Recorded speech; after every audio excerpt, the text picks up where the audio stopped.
How tough was this for you guys as players? You had a strong relationship with Ime. Just what's your reaction as a player to that relationship like last year? Yeah, I can only really speak on the relationship in a sense because of how of a man he was to me and how genuine he was. Outside of that, I don't really have much to say because I don't know all the facts on all the details that are going on behind the scenes. So, in terms of character and relationship, he was a great coach. He was a man that challenged you and held you to the highest standard, and I think he'll continue to do that. So how did you take it when you found this out that as a coach he obviously teaches you about leadership and being a man, that he had his misstep and his mistake himself? Yeah, people make mistakes. That's kind of the principle of life. No one's perfect, but we have a ship that is prepared to step up when things go down. Joe's very, very important and special. He's a man that I spent time with this summer that I can just speak on how intense and how charismatic he is and how passionate he is. And that was as an assistant. So I'm even more excited what he's able to do as a head coach. I think he's prepared. I think he has a great relationship with guys. And I can speak that he's the most capable person in our organization to take on that role, just fill that void or gap, you could say. Brad used you a certain way. Ime challenged you to be a certain way, which was very different. Considering the way this roster is made up, you could be used in any number of ways. You're going to be asked into a lot. How does this change to Joe affect what you perceive your role to be? Have you had a discussion with him and what you're going to be asked to do? Yeah, whatever he needs me to do, it will get done. That's how I approach every single season. That's how I approach any relationship. And no matter what I'm asked to do, I'll be prepared. Preparation won't be the issue. Same way with Joe. His preparation is more detailed than anyone I've been around. So I'm excited for not only this upcoming year, but the opportunity. You just got to take advantage and be special in that role. Whatever he asks, and be the best person at it. So that's all I'm focused on. Whatever that may be, whatever that entails, we'll see. But whatever is necessary, I'm prepared to do. Last year when the team was kind of floundering, you had to take on a bigger leadership role to kind of steady everything behind the scenes. What do you feel like you have to do in this situation to help the team kind of rally again? Yeah, it's just a matter of inspiration and keeping guys locked in to the goal at hand, because no matter what people say, no matter what people do around us, our whole focus and goal is to win a championship. And that's got to be our discipline every single day. And from my perspective, just being vocal as a leader, being present, and being a person that is available, because no matter if that's talking about what's going on, no matter if someone's going through something or if things are going great, keeping guys inspired to not look forward and not look in the past, focus on the present, focus on every single day. Grant, you talked about being challenged a couple of times. I assume you're the type of guy that likes being challenged and you respond to it, right? Absolutely. So with Joe, does he have to earn your respect? Does he already have your respect because of the position? I'm just curious about, obviously you got to respect someone to respond to their challenges. If you don't respect them, it doesn't work, right? Yeah, I don't think that anyone in this organization doesn't respect Joe. He's had that presence since he's been a coach here. From the 4 years he's been here, the 3 I've been with him, or 4 that I've been, technically 4, I guess you can say. He's approached every day with a certain discipline. He's challenged guys. He's established a relationship with guys.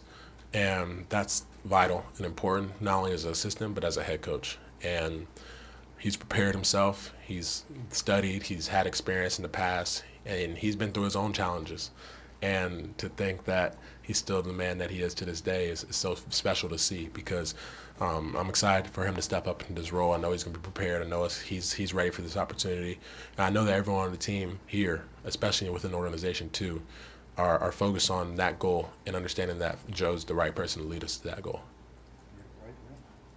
Obviously a much different topic, but you're up for a potential contract extension in a few weeks. I know you've got an agent, but from your standpoint, are you optimistic that something might be able to get done? And how much do you want to get something done and lock yourself in here for a while? Yeah, I love being in Boston. I love what we have in store. I love what we've set up as a team and as people, as teammates. I love the guys here. I love the city.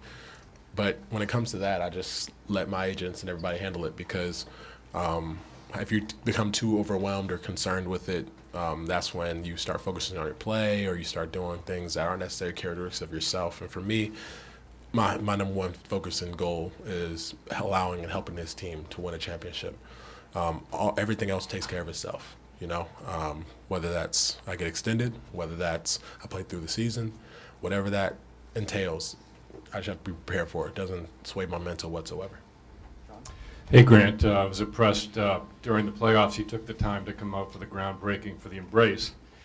You obviously think about civil rights and what's happened. You've got a number 6 on your chest right now. And what does that mean to you to honor Mr. Russell this season? It's an honor for me, especially because not only what he was able to do on the court and how special he was there, but all the impact that he made off. In my family, my grandfather loved the Celtics because of him. Because of him, Casey Jones, Sam Jones. He played Sam Jones in high school, I believe. So it's one of those things that there's a certain history behind it. And the presence that Bill Russell had not only on the court, but in the community and the activists and being a leader, not only just dealing with what he had to deal with from people that didn't look like us on the court, but off the court as well. It's something that will always be present, and he'll always have a legacy because of that, because he's a special human being. And I'm fortunate and thankful to be playing for this organization. I'm thankful to be honoring him and his legacy. And it's only our biggest focus is doing what he would have done, and that's winning, because he was a winner, and not only on the court, but a winner in life. Final couple questions. Taylor Snow. Hey, Grant, last year you obviously showed a lot of improvement, especially at three-point shot. What were some of the things that you focused on this summer to kind of take your game to another level? Absolutely. The main focus for me this summer individually was variety of shots, in the sense of being willing to shoot in scenarios that you're not comfortable. The ones that of course I can make the spot ups, you know, of course you can make the ones that are open, but being more comfortable taking the shots that aren't, be on the move, stuff like that. And then as well as being a better rebounder and challenging myself to be a better screener as well, because I think some of our biggest issues last year came from not creating separation, not creating that extra opportunity, and being a great roller, being a great presence, and that's probably the focuses I've had. So not only the involvement goes up, the usage, but also the ability to be versatile in different scenes. Final question, George. Grant, right in the middle. How did you find out about the Ime news? At the time, I found out on same as everyone else, but I understand that because as an organization, you have to protect yourselves, and same thing with life. Like, you don't ever want to leak or anything like that. So, you know, you take it as it is, and then you try and understand the facts. But when those facts become available, you'll know more. But right now, I don't know the facts, so you just gotta go with what you see and keep it moving. How were those first conversations like with you guys as a team, the players specifically? Yeah, something that you always have to you have to talk about it, whether it's uncomfortable or comfortable conversation. So I think guys, you know, we haven't had much time to discuss it. You know, we've been in the facility, but we haven't been around. So I think this training camp we'll really see the difference. But honestly, it's just a matter of everyone's going to digest things differently. And being receptive and understanding of that and being willing to listen is how we improve not only as a team, but as individuals ourselves. Thank you very much for having me. Thank you.